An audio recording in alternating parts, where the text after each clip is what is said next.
So good morning, dear students. I hope all class 12 students from Sankalp batch as well as Prerna batch and other students also, they will join the today's lecture. बेटा last time जो है हमने एक simple सा एक chapter शुरू किया था, लेकिन इंटरेस्टिंग सा चैप्टर कौन सा? Microbes in human welfare. मतलब कैसे माइक्रोब्स जो होते हैं हमारे लाइफ में इंपॉर्टेंट रोल निभाते हैं। अभी तक माइक्रोब्स को हम बेटा दुश्मन समझते थे, माइक्रोब्स हमें बहुत सारे डिसीज कॉज करते हैं, लेकिन इस चैप्टर के द्वारा हमें समझने मिलेगा कि माइक्रोब्स जो होते हैं ये हमारे डिसीज कॉजिंग के साथ साथ ये हमारे लिए बेनिफिशियल भी होते हैं। मतलब बहुत सारा हमारे लाइफ में इनका इम्पोर्टेंस भी होता है।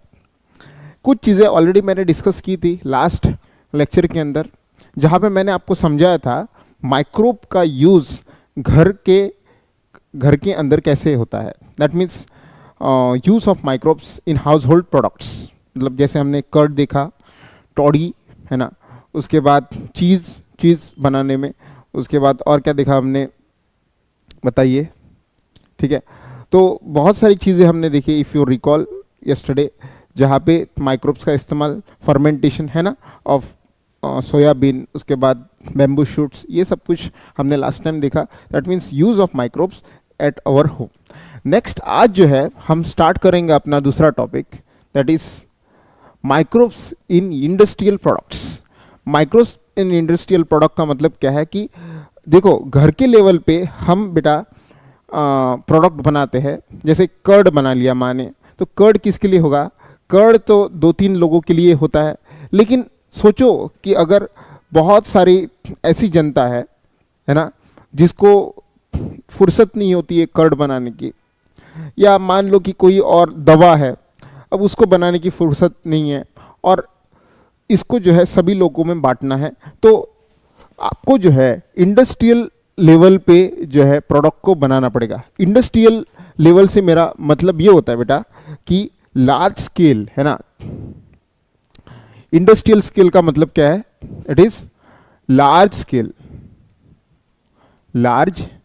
स्केल पे बनाना पड़ता है। लार्ज स्केल का मतलब मान लो कि 1000 लीटर से लेके 2000 लीटर, एक एग्जाम्पल है ना।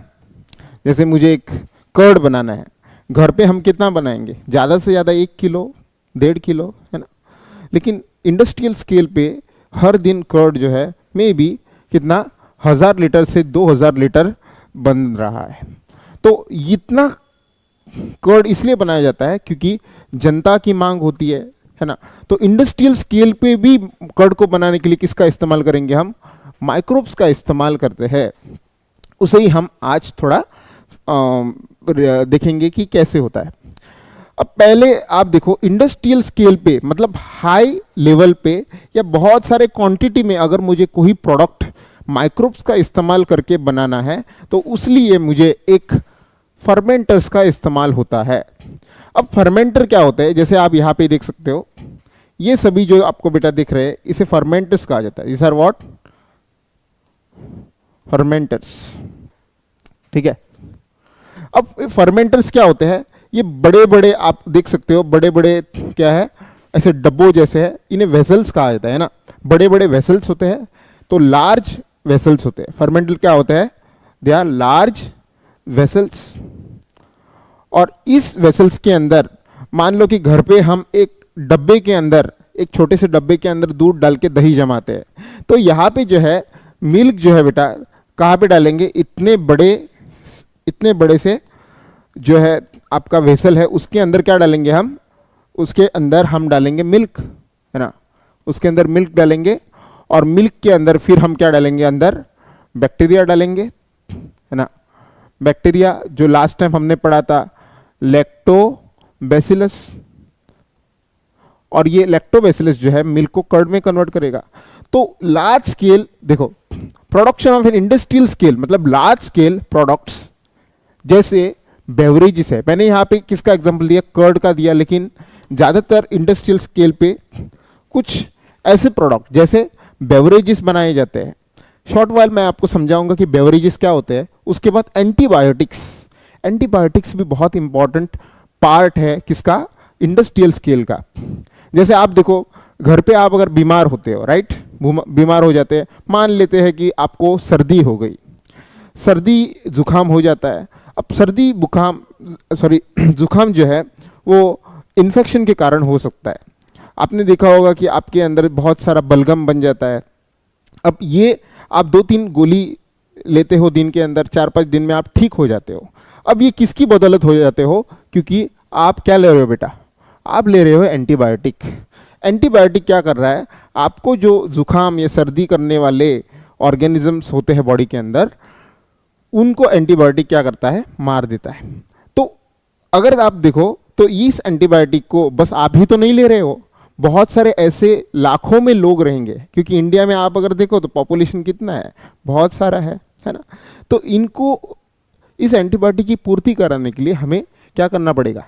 लार्ज स्केल इंडस्ट्रियल स्केल पे प्रोडक्ट पे बनाना पड़ेगा, है ना। और एंटीबायोटिक याद रखना, ये भी किससे बनता है? एंटीबायोटिक जो है ये जो हम इस्तेमाल करते हैं माइक्रोब्स के खिलाफ, जो भी हमको इन्फेक्शन कराते हैं, उनको मारने के लिए जो एंटीबायोटिक बनाते हैं वो खुद कौन बनाते हैं? माइक्रोब्स। इसका मतलब एंटीबायोटिक वो चीज़ें होती है जो एक माइक्रोब बनाता है और दूसरों माइक्रोब को क्या करता है? मारता है। ठीक है, उसे हम देखेंगे डिटेल में, आगे ये पार्ट आएगा। अब नेक्स्ट आप अगर देखो तो दूसरा बेवरेजेस स्टार्ट करते हैं। बेवरेजेस में आप अगर देखो तो हम यहाँ पे पढ़ेंगे फर्मेंटेटेड बेवरेजेस। फर्मेंटेटिव बेवरेजेस का मतलब क्या है? उससे समझने पहले आपको समझना चाहिए नॉन फर्मेंटेड बेवरेजेस क्या होते हैं। बेवरेज वो होता है बेटा जो हम कंज्यूम करते हैं, है ना, जो हम कंज्यूम करते हैं उन्हें बेवरेजेस कहा जाता है। जैसे आपने सॉफ्ट ड्रिंक पिया होगा, राइट, सॉफ्ट ड्रिंक पिया होगा, आपने चाय पिया होगा, आपने कॉफ़ी पिया होगा, ये सभी बेवरेजेस होते हैं। अब बेवरेजेस जो होते हैं वो सभी, जैसे मान लेते हैं कि टी है, राइट, टी है, उसके बाद कॉफ़ी है, उसके बाद सोडा है, उसके बाद आपका सॉफ्ट ड्रिंक है। ये सभी जो बेटा है, ये सभी जो है this are what? This are beverages. लेकिन ये नॉन फर्मेंटेड होते हैं। ये कैसे होते हैं? Non fermented. ये फर्मेंटेड बेवरेजेस नहीं है। तो फर्मेंटेड बेवरेजेस फिर क्या है? फर्मेंटेड बेवरेजेस वो होते हैं जिसको हम जो है बहुत दिन लगा के बनाते हैं और उनको जो है इंक्यूबेट किया जाता है ईस्ट के साथ, है ना। जैसे फर्मेंटेड बेवरेजेस में हम किसका इस्तेमाल करते हैं? माइक्रोब्स का इस्तेमाल करते हैं। याद रखना, फर्मेंटेड बेवरेजेस जो होता है इसके अंदर क्या होगा? Use of microbes. जैसे देखो यहां पे मैंने लिखा है कि फर्मेंटेड बेवरेजेस में there is use of yeast. अब ईस्ट बताओ ये क्या है? आपको लास्ट टाइम ऑलरेडी मैंने बताया था कि डो मेकिंग में हम एक फंजा यूज करते थे, उसे हमने क्या कहा था? ईस्ट। वही ईस्ट है, ईस्ट, राइट, ईस्ट। इसका साइंटिफिक नेम मैंने क्या बताया था? सैकरोमाइसिस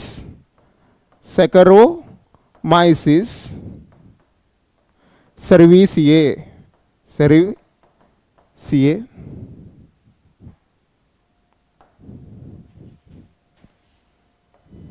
है ना। सैकरोमाइसिस सर्विसिए जो बेटा है ये एक ईस्ट है, राइट।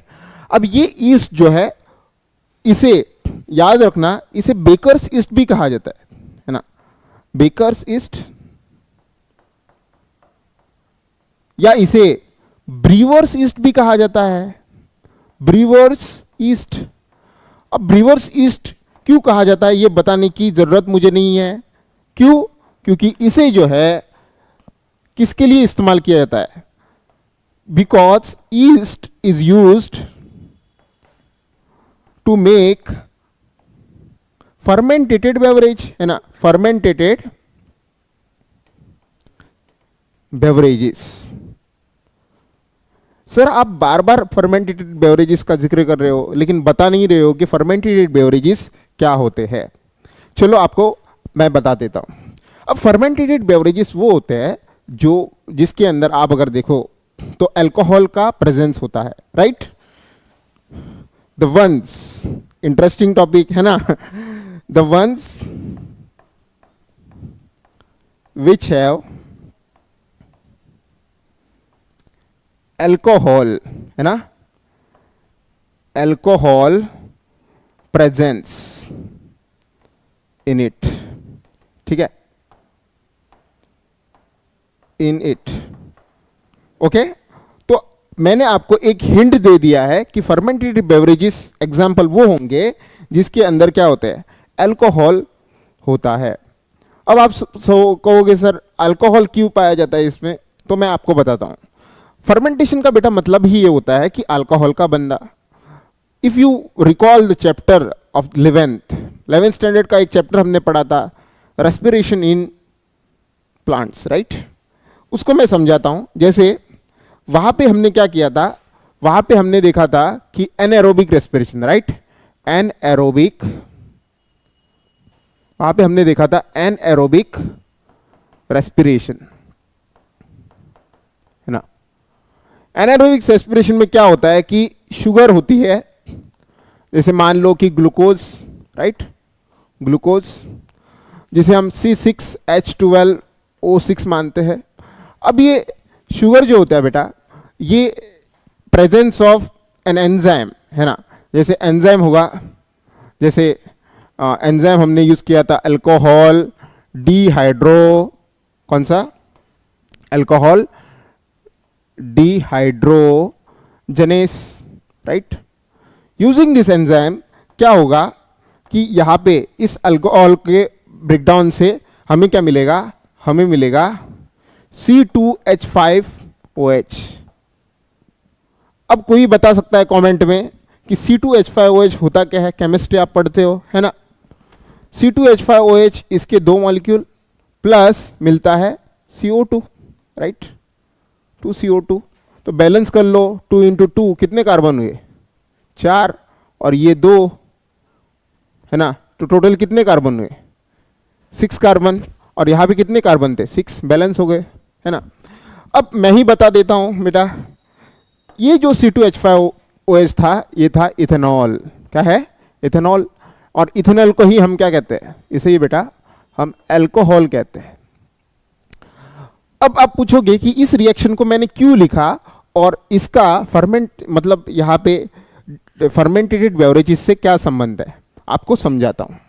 होता यह है कि बेटा कुछ अल्कोहल होते हैं, राइट, कुछ अल्कोहल्स आपने सुने होंगे, जैसे आपने सुना होगा बियर, राइट, उसके बाद आपने सुना होगा वाइन, उसके बाद आपने सुना होगा विस्की, है ना। All boys raise your hands अगर आपने ये सभी नाम सुने, है ना। उसके बाद आपने सुना होगा ब्रांडी, राइट। ये सभी जो प्रोडक्ट है, ये बेटा याद रखना, ये माइक्रोब के फर्मेंटेशन से ही बनते हैं। इसका मतलब ये सभी जो है, ये सभी जो मैंने लिखे हैं, बियर, वाइन, उसके बाद विस्की, चौथा कौन है, ब्रांडी, ये सभी फर्मेंटेटेड बेवरेजेस है। ये कैसे बेवरेजेस है, फर्मेंटेटेड बेवरेजेस, ठीक है, ये फर्मेंटेटेड बेवरेजेस होते हैं और इनके अंदर अल्कोहल पाया जाता है। अब कितना अल्कोहल पाया जाता है, जैसे देखो बियर के अंदर अल्कोहल कंटेंट, है ना, good, Sunny, ethanol, Gunjan, ethanol, हाँ। अब किस किस को इंटरेस्टिंग लग रहा है टॉपिक, हाथ उठाओ। अल्कोहल, अल्कोहल, है ना, इससे इंटरेस्टिंग क्या हो सकता है। अब देखो बियर, बियर का कॉन्सेंट्रेशन देखा जाता है कि 3 to 6% होता है। वाइन को देखा जाता है तो 9 to 12% होता है ना। विस्की का देखा जाता है तो कितना 62 नहीं विस्की का बेटा जो है 50% होता है और ब्रांडी का 60 to 70% अल्कोहल कंटेंट होता है, मतलब इथेनॉल का परसेंटेज होता है। ठीक है, अब इसका सोर्स अगर आप देखो, सोर्स मतलब क्या है कि बियर बनाने के लिए, वाइन बनाने के लिए, विस्की बनाने के लिए, ब्रांडी बनाने के लिए कुछ तो हम इस्तेमाल करेंगे। अब हम क्या इस्तेमाल करेंगे उसे हम सोर्स कहते हैं। जैसे आपने सुने होंगे कि बहुत सारे अनाज इस्तेमाल किए जाते हैं। अनाज क्या होते हैं? Cereals, right. जैसे देखो, बियर बनाने के लिए हम माल्टेड बार्ले इस्तेमाल करते हैं, बार्ले। ठीक है, बार्ले आप जानते होंगे सभी। उसके बाद वाइन बनाने के लिए हम फ्रूट जूसेस का इस्तेमाल करते हैं, राइट। फ्रूट जूसेस का इस्तेमाल करते हैं। बेटा कमेंट में अगर किसी को किसी ब्रांड का नाम आता है तो भी लिख सकता है, ठीक है, और वो कौन सा अल्कोहल है वो भी लिख सकता है, ठीक है। कुछ बच्चे बहुत एक्सपर्ट है ना। हाँ, तो विस्की देखो, विस्की जो होती है ये बनती है कैसे? व्हीट से बन सकती है ना। उसके बाद ये जो है ये भी माल्टेड सीरियल से बनती है, माल्टेड सीरियल्स। अब ये माल्टेड क्या है ये मैं आपको बताऊंगा कि माल्टेड क्या होता है, ठीक है। उसके बाद ब्रांडी आप अगर देखो तो सेम फ्रूट जूसेस। अब फिर से आते हैं यहां पे, कुल मिला के हम मुझे शराब बनाने के लिए क्या चाहिए? I need a glucose, right, I need glucose. अब ग्लूकोज जो है कहीं ना कहीं से आना चाहिए। अब ग्लूकोज का सोर्स यहां से ही आपको पता चलेगा। देखो यहां पे हमने क्या यूज किया, या तो हम माल्टेड सीरियल यूज कर रहे हैं, माल्टेड सीरियल्स, राइट, या तो हम क्या इस्तेमाल कर रहे हैं, या तो हम बेटा क्या इस्तेमाल कर रहे हैं, या तो हम fruit juices. Is this clear? Is this clear? Okay, fruit juice. तो देखो कि होता यह है कि एक कंटेनर के अंदर मान लो कि मैंने क्या किया, मैंने दो चीज ली, ठीक है। एक लिया मैंने माल्टेड सीरियल्स, ओके, सीरियल्स लिया, ठीक है, एक सीरियल लिया मैंने, और दूसरा जो है मैंने मान लेते हैं कि मैंने क्या लिया, फ्रूट लिया, फ्रूट्स, है ना, फ्रूट्स।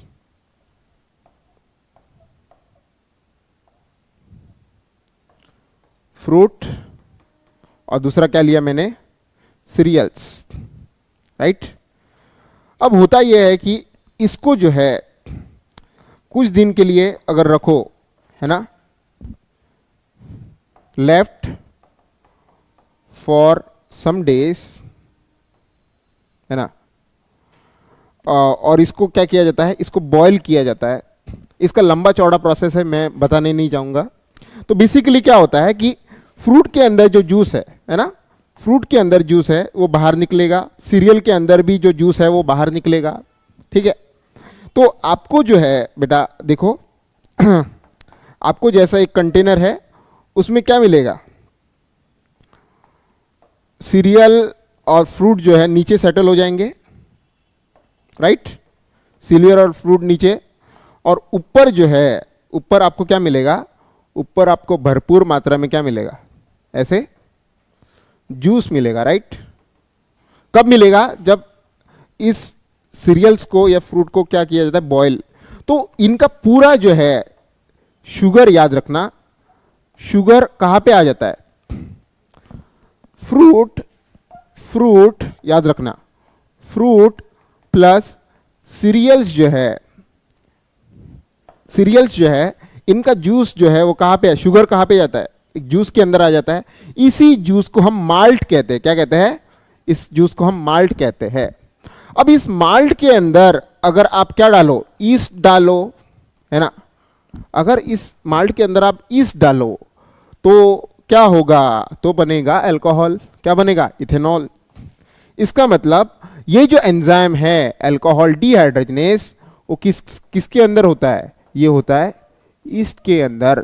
और ये जो रिएक्शन मैंने लिखा है वो कौन करेगा, ये ईस्ट ही करता है, राइट, ईस्ट। तो सिंपल सा प्रोसेस है। इसका मतलब we can understand that using yeast हम सीरियल या फ्रूट जूसेस को क्या कर सकते हैं, माल्टेड सीरियल्स, माल्टेड सीरियल मतलब ऐसे सीरियल जिससे हम क्या निकालेंगे, जूस, उसको हम माल्ट कहते हैं, माल्टेड सीरियल्स। और फ्रूट जूसेस, इन दोनों को हम क्या कर सकते हैं, ईस्ट के प्रेजेंस में फर्मेंट करते हैं। अब यही प्रोसेस जो हमने पढ़ा, इसे क्या कहा जाता है, एनारोबिक रेस्पिरेशन, याद रखना, इसे फर्मेंटेशन कहा जाता है, फर्मेंटेशन। Is this clear. और फर्मेंटेशन करने के लिए बड़े बड़े जो बर्तन इस्तेमाल किए जाते हैं उन्हें फर्मेंटर्स कहा जाता है, अभी अभी हमने देखा, राइट। जैसे ये मैंने वेसल इस्तेमाल किया छोटा सा, इसे मैं क्या कहूँगा, फर्मेंटर कहूँगा। क्यों कहूँगा, क्योंकि इसमें मैंने क्या किया है, इसमें मैंने आगे जाके ईस्ट डाला, और ईस्ट क्या करेगा, ईस्ट जूस का क्या करेगा, फर्मेंटेशन करेगा। Is this clear to all? If clear to all, say yes in the comments. ठीक है, यहां तक क्लियर है।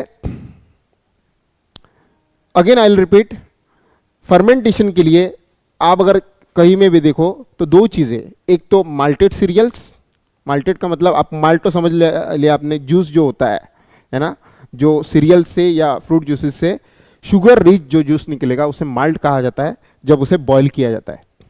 दूसरा, उसके बाद दूसरा चीज क्या है कि इसे फर्मेंटेशन किया जाएगा किसके प्रेजेंस में, ईस्ट के प्रेजेंस में, है ना। अब ईस्ट के प्रेजेंस में जब फर्मेंट करेंगे इसे, तो फर्मेंटेशन का प्रोडक्ट क्या होगा, फर्मेंटेशन का प्रोडक्ट जो है बेटा ये इथेनॉल होता है। क्या होता है, इथेनॉल होता है, जो कि एक प्रकार का अल्कोहल है, जिसे C2H5OH कहा जाता है, right. Is this clear, good, is this clear, okay. आगे बढ़ते हैं, तो नोट लिखते हैं हम, ओके। जिस बच्चों को स्क्रीनशॉट लेना है तो वो ले सकता है ना, ताकि फ्यूचर में ये कंसंट्रेशन का आपको अच्छे से ख्याल हो, है ना। प्रेफर तो नहीं करना चाहिए।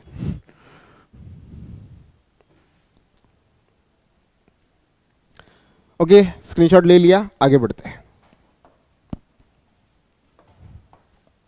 तो हम क्या लिख सकते हैं यहां पे,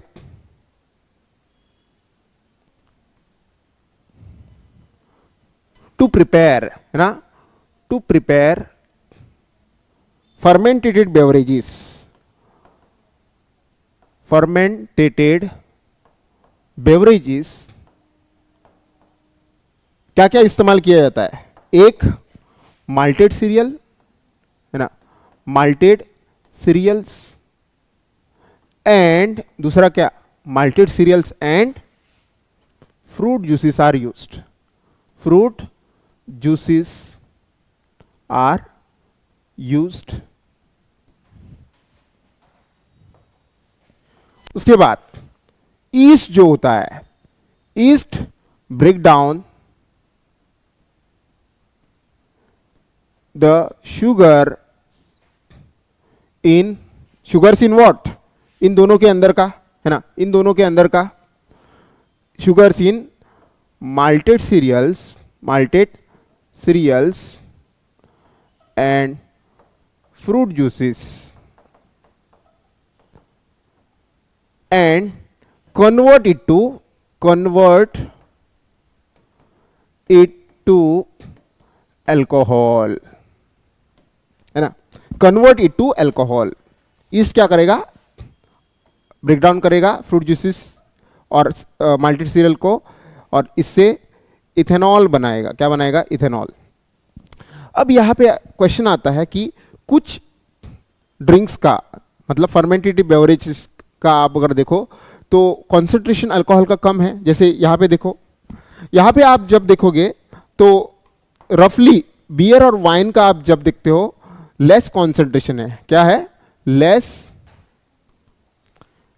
कॉन्सेंट्रेशन है। जबकि विस्की और ब्रांडी का देखो अचानक से क्या है, यहां पे हाई कॉन्सेंट्रेशन है। ये ऐसा क्यों है? अब यहां पे आपको समझाता हूं कि लेस कॉन्सेंट्रेशन का मतलब क्या है। अब जनरली आप जब ईस्ट को ग्रो करोगे तो ईस्ट शुगर को खाएगा, फ्रूट जूसेस के अंदर या माल्टेड सीरियल के अंदर जो भी शुगर तरीका उसे खाएगा और उससे क्या बनाएगा? अल्कोहल। ये अल्कोहल बनाते जाएगा और कुछ देर के बाद खुद उस अल्कोहल में सुसाइड कर लेगा। इसका मतलब क्या है कि जब ईस्ट अल्कोहल को बनाता है तो जब अल्कोहल जैसे 1%, 2%, 3% ऐसे बढ़ता जाएगा ना इसके अंदर, जैसे जैसे अल्कोहल बढ़ता जाएगा तो अल्कोहल एक टॉक्सिक सब्सटेंस के रूप में उसके लिए काम करेगा। इसका मतलब अल्कोहल जब 13% पे पहुंचेगा तब ईस्ट को खुद उसने जो अल्कोहल बनाया वही खुद अल्कोहल इसको मार देगा। इसका मतलब नेचुरली प्रोड्यूस्ड अल्कोहल जो होता है वो मैक्सिमम कितना हो सकता है? याद रखना, नेचुरली प्रोड्यूस्ड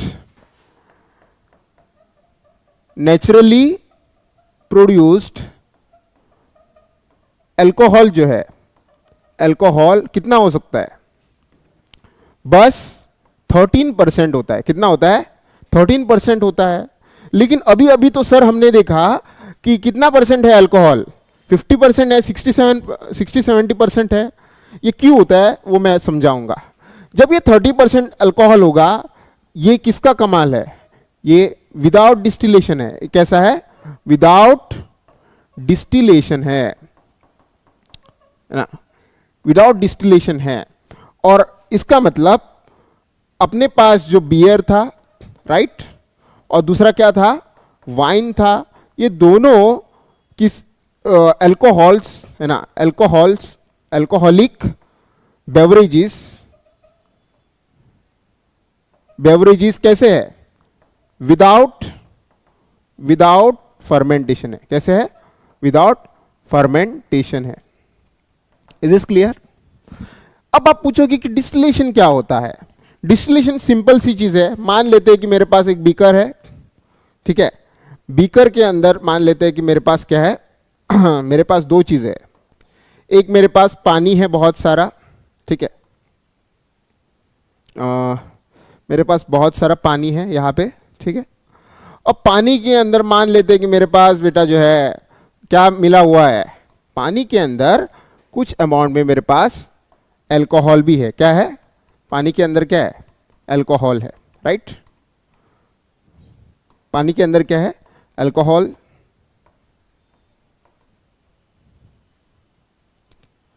मतलब यहां पे मिक्सचर है वाटर और अल्कोहल।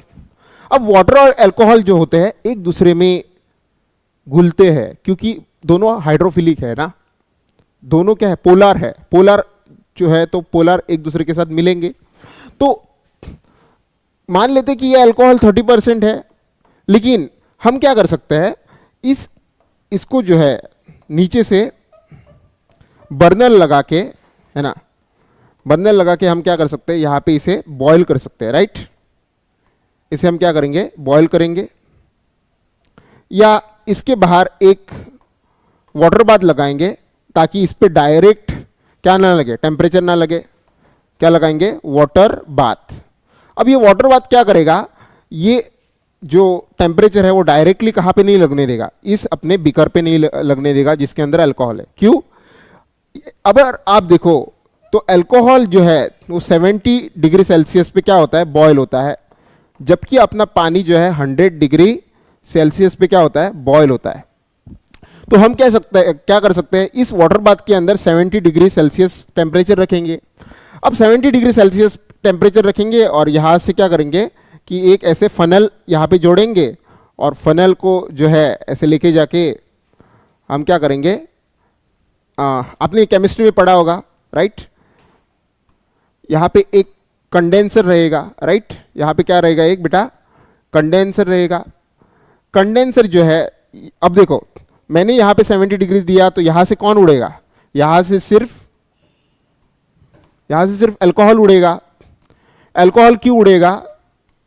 क्योंकि वाटर तो 100 डिग्री सेल्सियस पे बॉयल होता है, लेकिन वाटर बाथ का टेम्परेचर क्या है? 70 डिग्री सेल्सियस।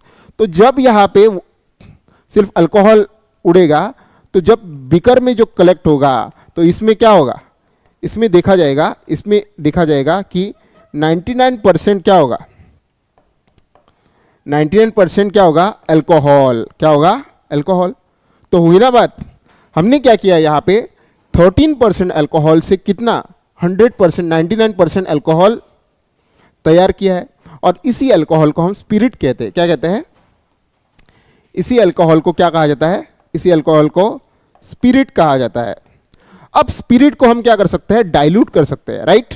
जैसे मैंने 30 ml स्पिरिट लिया और उसके अंदर 70 ml क्या मिलाया, वाटर मिलाया, तो कितना हो गया, 100 ml, है ना, 100 ml। लेकिन इस 100 ml के अंदर कितना परसेंट अल्कोहल है, 30%। देखो मैं क्या कर सकता हूं, इस अल्कोहल को लेके जितना मन मर्जी हिसाब से मैं डाइल्यूट कर सकता हूं। अगर मुझे 60% अल्कोहल बनाना है तो मैं 60% कितना 60 ml स्पिरिट लूंगा और 40 ml क्या करूंगा, पानी डालूंगा, तो मुझे 60 ml। तो इस प्रोसेस को क्या कहा जाता है, इस प्रोसेस को डिस्टिलेशन कहा जाता है। क्या कहा जाता है, डिस्टिलेशन। इसका मतलब हाई स्ट्रेंथ अल्कोहल, है ना, high strength alcohol, high strength alcohol, alcohols, हाँ, alcohols are produced by what, distillation, distillation। is this clear? High strength मतलब कौन सा, मोर देन 13%। इसमें बताओ अभी कमेंट में, मैंने यहां पे लिखा है कि मोर देन 13% होना चाहिए हाई स्ट्रेंथ। तो कौन कौन से अल्कोहल हो सकते हैं, तो दो चीजें तो मैंने बताई दी कि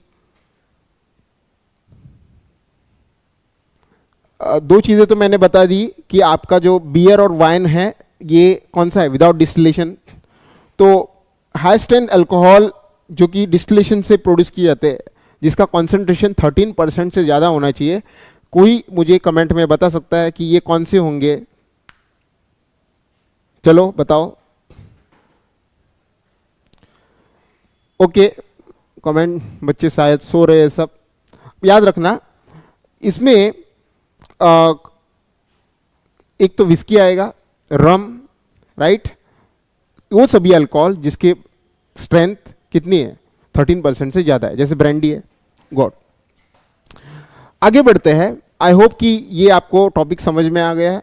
फर्मेंटेशन क्या होते हैं, फर्मेंटेशन के लिए कौन सा ऑर्गेनिज्म इस्तेमाल किए थे, फंगस जिसे ईस्ट कहा जाता है। फर्मेंटेशन कराने के लिए कौन सा सोर्स होता है, एक तो फर्मेंटेटेड सीरियल्स और दूसरा क्या होगा, दूसरा फ्रूट जूसेस। फर्मेंटेशन में क्या होता है कि शुगर ब्रेकडाउन करेगा, अल्कोहल प्रोड्यूस होगा, इथेनॉल जिसे कहा जाता है। उसके बाद उसमें भी depending upon type of process, मतलब विदाउट डिस्टिलेशन होता है और विथ डिस्टिलेशन। ये विथ डिस्टिलेशन होता है तो मोर देन 13% अल्कोहल बनता है। ओके, तो फटाफट इसका स्क्रीनशॉट ले लो और आगे हम बढ़ते हैं। ओके,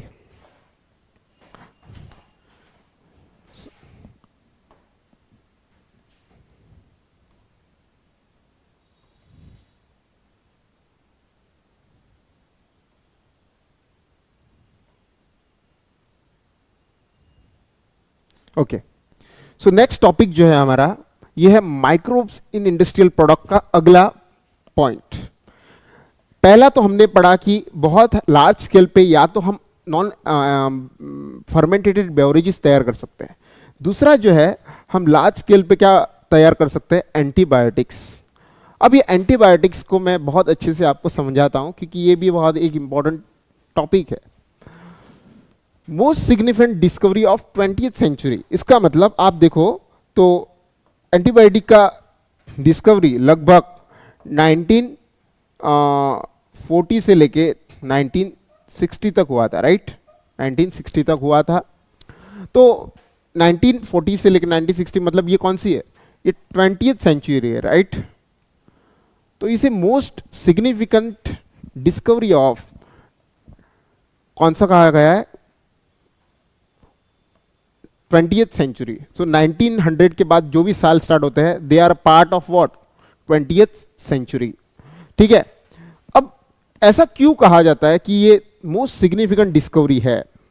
अब इतनी सिग्निफिकेंट है कि जो साइंस की दुनिया में सबसे बड़ा पुरस्कार होता है जिसे नोबेल प्राइज कहा जाता है, वो इस डिस्कवरी को कराने वाले साइंटिस्ट को मिला था। तो इससे ही आप इसका जायजा लगा सकते हैं कि कितना इंपॉर्टेंट डिस्कवरी था एंटीबायोटिक का। अब देखा जाता है कि एंटी जो होता है, एंटीबायोटिक को वर्ड को आप तोड़ोगे, राइट, जैसे मैं लिखता हूं एंटीबायोटिक, ठीक है, एंटीबायोटिक, इस वर्ड को जब तोड़ा जाता है तो सबसे पहले तो ये एंटीबायोटिक एक ग्रीक वर्ड है। कैसा वर्ड है? एक ग्रीक वर्ड है। ओके, जब मैं इस वर्ड को तोड़ता हूं, है ना, एंटी, एंटी का मतलब होता है अगेंस्ट, है ना, अगेंस्ट, बायोटिक मतलब लाइफ, है ना, तो एंटी लाइफ मतलब अगेंस्ट लाइफ।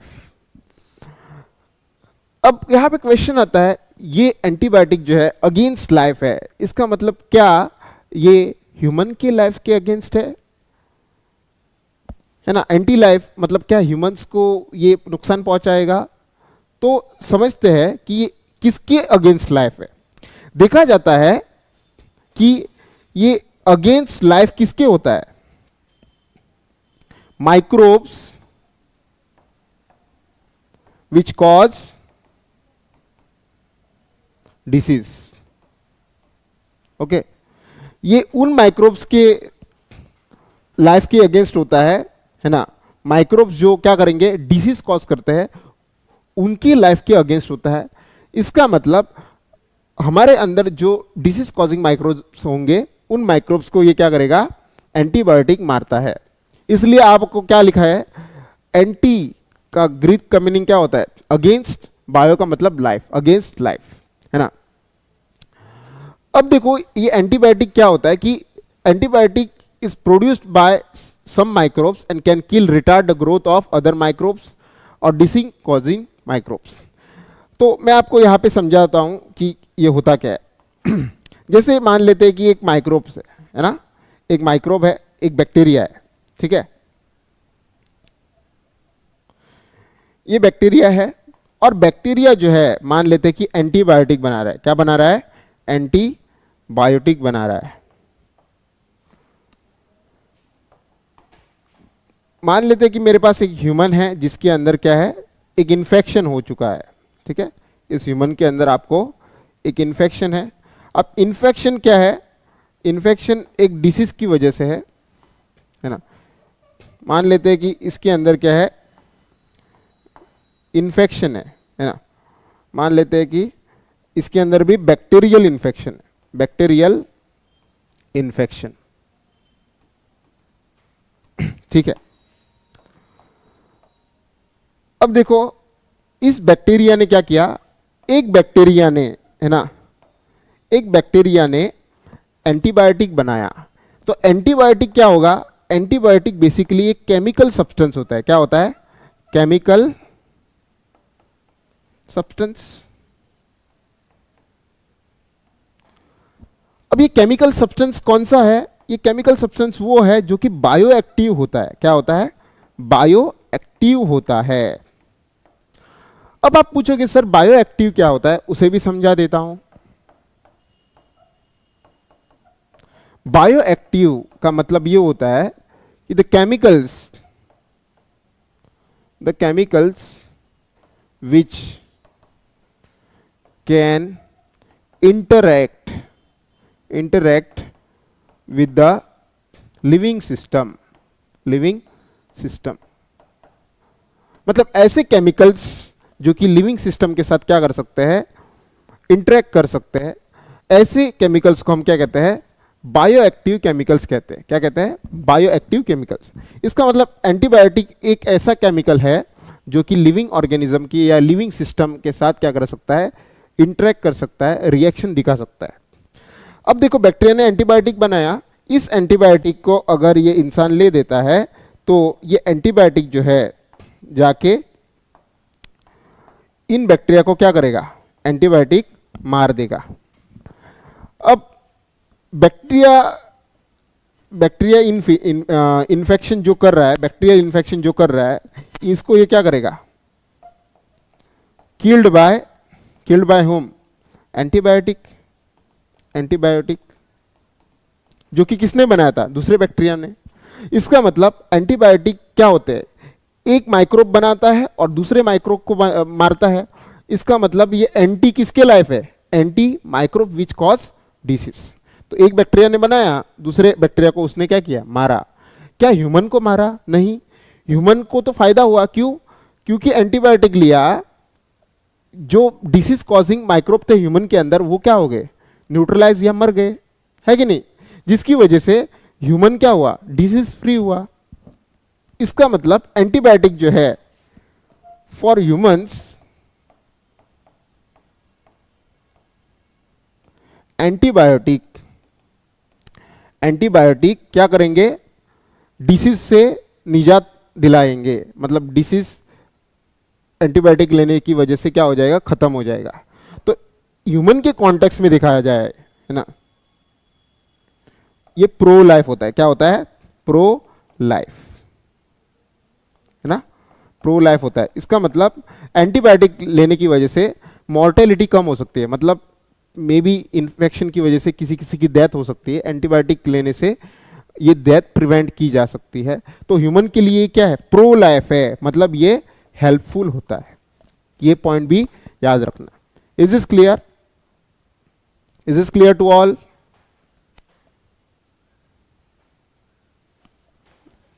ओके, आगे बढ़ते हैं। यहां तक क्लियर हो गया एंटीबायोटिक क्या होता है, ठीक है। नेक्स्ट आते हैं हम, देखो एंटीबायोटिक पेनिसिलिन में, है ना। अब एंटीबायोटिक एक दिया गया है यहां पे जिसका नाम क्या है, पेनिसिलिन। पेनिसिलिन एंटीबायोटिक है। अब यहां पे क्वेश्चन आता है कि पेनिसिलिन एंटीबायोटिक होता क्या है और क्यों यहां पे इस पेनिसिलिन एंटीबायोटिक का जिक्र किया गया है एनसीईआरटी के अंदर। देखा जाता है कि पेनिसिलिन जो है सबसे पहला एंटीबायोटिक था, है ना। Penicillin was the first antibiotic to be discovered. Penicillin जो है, पेनिसिलिन फर्स्ट एंटीबायोटिक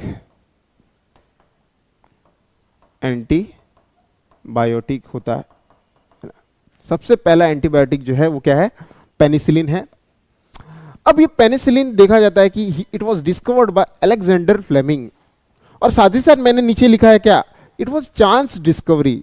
मतलब जानबूझ के किया गया डिस्कवरी नहीं है, रिसर्च से किया हुआ डिस्कवरी नहीं है, गलती से ये एंटीबायोटिक हमारे सामने आज दिख रहा है। मतलब जब भी ये खोज हुआ एंटीबायोटिक का, ये चांस डिस्कवरी था, ये जानबूझ के किया गया रिसर्च नहीं था। अब ये चांस डिस्कवरी क्या होता है उसे समझते हैं। अब हुआ ये कि अलेक्जेंडर फ्लेमिंग जो है बेटा, अलेक्जेंडर फ्लेमिंग एक ऐसे कांच के प्लेट पे अपना काम कर रहे थे, राइट। ऐसे एक बर्तन जैसे होता है, और ये बर्तन जो होता है ये ग्लास का बना होता है। किससे बना होता है, एक ग्लास का बर्तन बना होता है। अब इस ग्लास के बर्तन में आप अगर देखो तो यहाँ पे होता यह है कि यहाँ पे बहुत सारा एगार इस्तेमाल करके एक मीडियम बनाया जाता है, और इस मीडियम पे जो है माइक्रोब को ग्रो किया जाता है। किसको, माइक्रोब को ग्रो किया जाता है। अब हुआ यूं कि अलेक्जेंडर फ्लेमिंग है ना, अलेक्जेंडर फ्लेमिंग जो थे, अलेक्जेंडर फ्लेमिंग जो थे,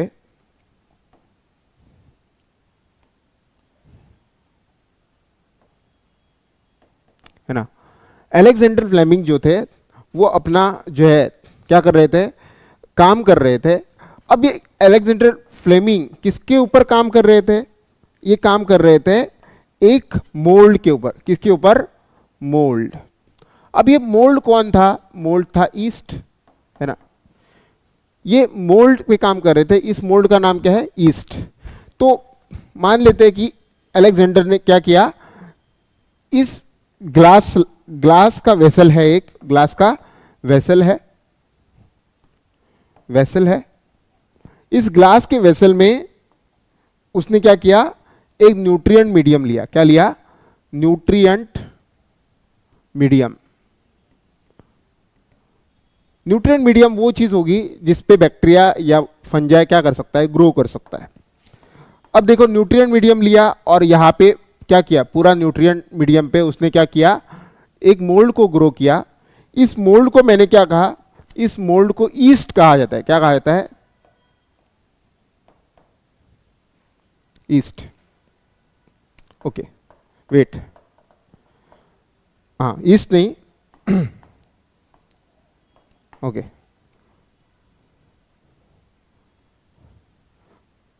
हाँ, तो मोल्ड ईस्ट के साथ काम कर रहे थे, लेकिन जब ये काम कर रहे थे उसके दौरान एक जो है, उन्होंने ग्लास वेसल लिया, न्यूट्रिएंट मीडियम, और ग्लास वेसल पे जो है बेटा, इन्होंने एक बैक्टीरिया को ग्रो किया था, और इस बैक्टीरिया का नाम था स्टेफाइलोकोकस। क्या है? स्टेफाइलोकोकस बैक्टीरिया, है ना। तो इन्होंने एक ग्लास का वेसल लिया, उसके अंदर न्यूट्रिएंट मीडियम था, उन्होंने ग्रो किया था स्टेफाइलोकोकस बैक्टीरिया। अब क्या हुआ कि ये जब काम खत्म हुआ तो उन्होंने जो है इस ग्लास के वेसल को वैसे के वैसे ही रखा, धोया नहीं। और जब ये मोल्ड के साथ, मान लेते हैं कि ये मोल्ड था इसके पास, कौन सा? ये वाला, राइट। इस मोल्ड के साथ जब काम कर रहे थे, गलती से ये मोल्ड जो है कहां पे गिरा? इस ग्लास के जो स्टेफाइलोकोकस जहां पे ग्रो कर रहा था न्यूट्रिएंट मीडियम में, ग्लास वेसल में, वहां पे गिर गया। तो देखा गया कि जहां जहां पे ध्यान से देखना, जहां जहां पे आपका मोल्ड गिरा है, वहां से कुछ जगह तक बैक्टीरिया का ग्रोथ क्या हो गया? खत्म हो गया। बैक्टीरिया का ग्रोथ क्या हो गया? खत्म हो गया, राइट। जैसे मान लो कि एक दूसरी जगह पे भी गिरा, यहां पे गिरा मान लो, तो जितने जगह पे आपका मोल्ड है, राइट, कौन सा मोल्ड? कौन है मोल्ड? ये ईस्ट नहीं होना चाहिए, सॉरी। इस मोल्ड का नाम जो है ना, बाद में जाके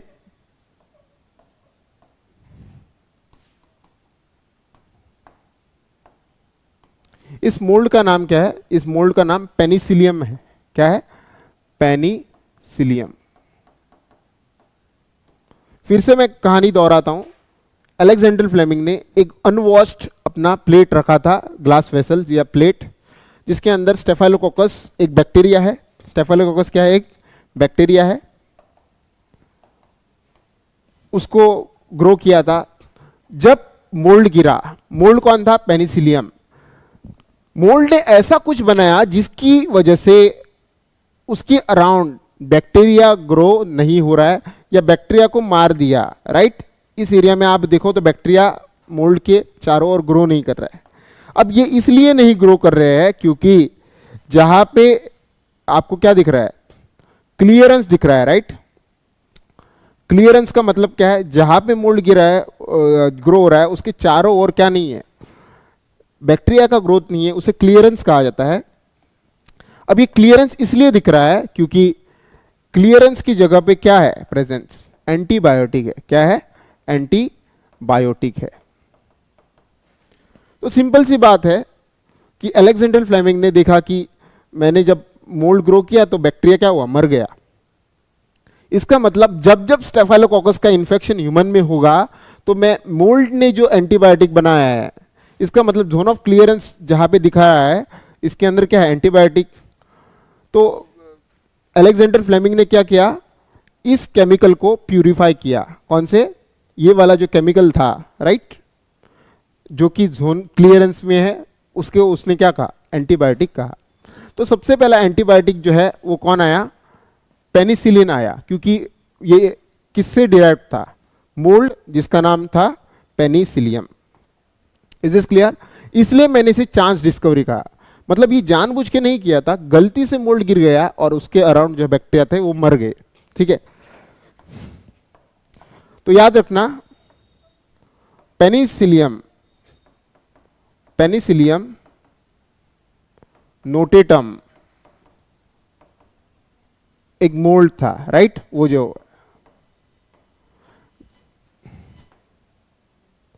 जिसके साथ कौन काम कर रहे थे, Alexander Fleming.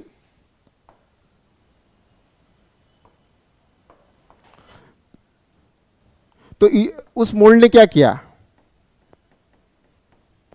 Killed the staphylococcus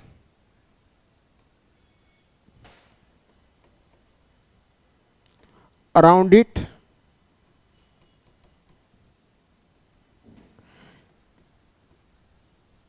in an unwashed plate, unwashed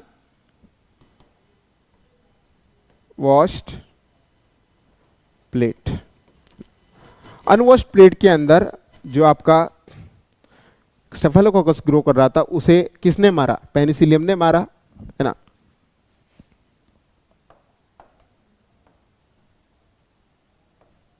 This was due to what? Release of chemical by mold, which is what? Which is nothing but antibiotic. ठीक है, एंटीबायोटिक। तो एंटीबायोटिक का डिस्कवरी इसलिए हम chance discovery कहते हैं, क्योंकि गलती से एक एक्सीडेंटल डिस्कवरी हुआ, और जो भी हुआ बहुत ही फायदेमंद हुआ। क्यों? क्योंकि देखा गया कि इसी एंटीबायोटिक के चलते, कौन से एंटीबायोटिक, पेनिसिलिन के चलते हुए, है ना? एंटीबायोटिक का नाम क्या है, पेनिसिलिन। सो पेनिसिलिन जो है एंटीबायोटिक है, याद रखना, antibiotic. Don't get confuse between Penicillium and penicillin. Penicillium कौन है, एक मोल्ड है, राइट, फंजाई है, और पेनिसिलियम जो बनाता है केमिकल, उसे हम क्या कहते हैं, पेनिसिलिन कहते हैं, क्योंकि पेनिसिलिन एंटीबायोटिक है, जबकि पेनिसिलियम क्या है, मोल्ड है, याद रखना। पेनिसिलिन के कारण क्या हुआ, मैनी सोल्जर्स, कौन से, मैनी अमेरिकन सोल्जर्स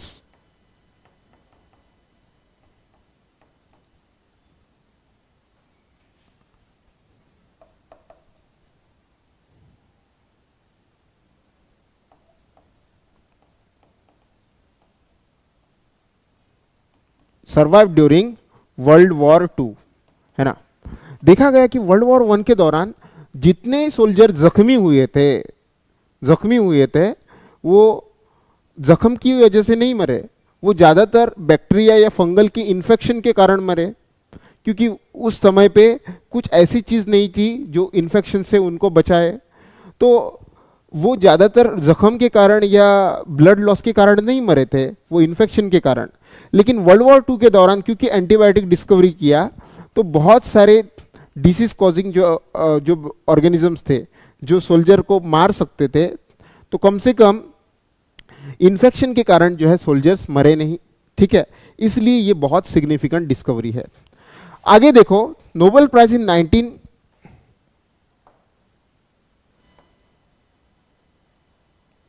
1945 होने चाहिए, वेट,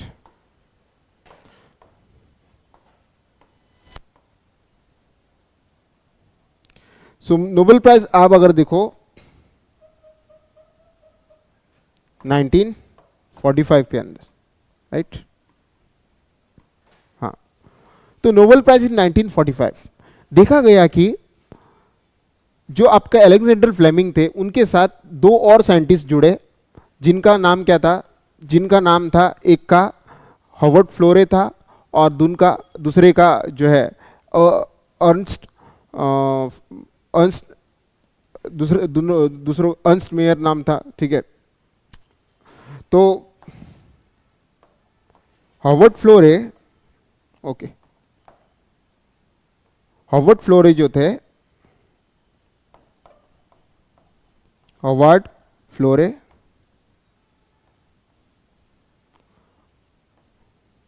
अर्नेस्ट चेन, याद रखना, और एलेक्जेंडर, इसको शॉर्ट फॉर्म में लिखता हूं, फ्लेमिंग, इन तीनों को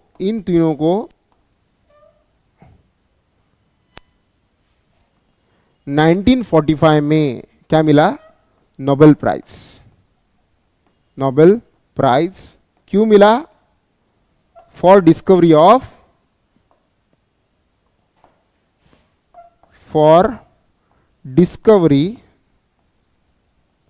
of penicillin, right, penicillin. Is this clear? तो ये इंपैक्ट था किसका? एंटीबायोटिक का। आई होप सब बच्चों को जो है एंटीबायोटिक क्या होता है वो समझ में आया। अब इसी एंटीबायोटिक को जो है आज देखो तो लार्ज स्केल में इस्तेमाल किया जाता है जब जब हमें किसी प्रकार का इन्फेक्शन होता है, whether it is a bacterial, viral, अलग अलग प्रकार के रोगों से ये बचाता है। अब कुछ रोग जो है आपको एनसीईआरटी में बताए गए हैं। बच्चा लोग इसको स्क्रीनशॉट फटाफट ले लो अगर आपको चाहिए तो, ठीक है, फटाफट ले लो। आगे बढ़ते हैं।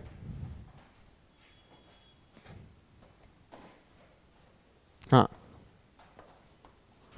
Antibiotic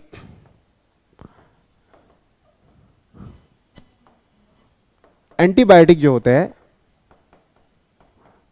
can treat deadly diseases. कुछ एग्जाम्पल आपको एनसीईआरटी में दिए हैं जो कि आपको जो है कौन आपकी जो एंटीबायोटिक है वो ट्रीट कर सकते हैं। जैसे आप देखो तो एक डिसीज दिया गया है, कौन सा? कुष्ठ रोग, है ना, कुष्ठ रोग। उसके बाद दूसरा जो है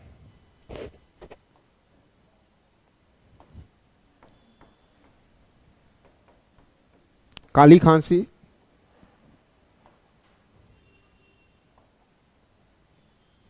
है ना।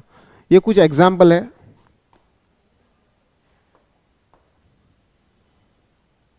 काली खांसी को जो है वुपिंग कॉफ कहा जाता है। क्या कहा जाता है? वुपिंग कॉफ कहा जाता है।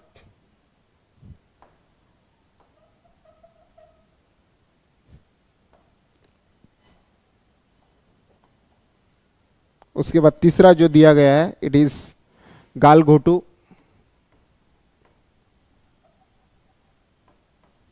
ठीक है। तो ये तीनों डिसीज है। तो ये तीन डिसीज है, याद रखना। कौन कौन सा? कुष्ठ रोग, उसके बाद गालघोटू, और कौन सा? वुपिंग कॉफ, जिसे काली खांसी कहा जाता है। अब कुष्ठ रोग को क्या कहा जाता है? कुष्ठ रोग जो है या आपने सुना होगा, इसे लेप्रेसी कहा जाता है। क्या कहा जाता है? लेप्रेसी कहा जाता है। लेप्रेसी, है ना। उसके बाद और एक रोग है, कौन सा? गालघोटू, ठीक है। अब गालघोटू जो है ये भी एक इन्फेक्शन होता है जो कि बैक्टीरिया की वजह से होता है, ठीक है। और इसको भी जो है एंटीबायोटिक से क्या किया जाता है? ट्रीट किया जाता है। और गालघोटू को याद रखना, इसे डिप्थेरिया कहा जाता है। क्या कहा जाता है? डिप्थेरिया। फटाफट स्क्रीनशॉट कर लो। आज का टॉपिक जो बेटा हम यहीं पे समेटेंगे, ठीक है। कल फिर से हम मिलेंगे अगले टॉपिक के साथ। अगला टॉपिक कौन सा होगा? ये chemicals, enzymes and other bioactive chemicals, है ना, ये इस्तेमाल जो किए जाते हैं, ठीक है। ये सभी जो है नेक्स्ट इसमें पढ़ेंगे। आई होप आज का वीडियो जो है आपने अच्छे से समझा हो। So will stop over here. Thank you, have a nice day.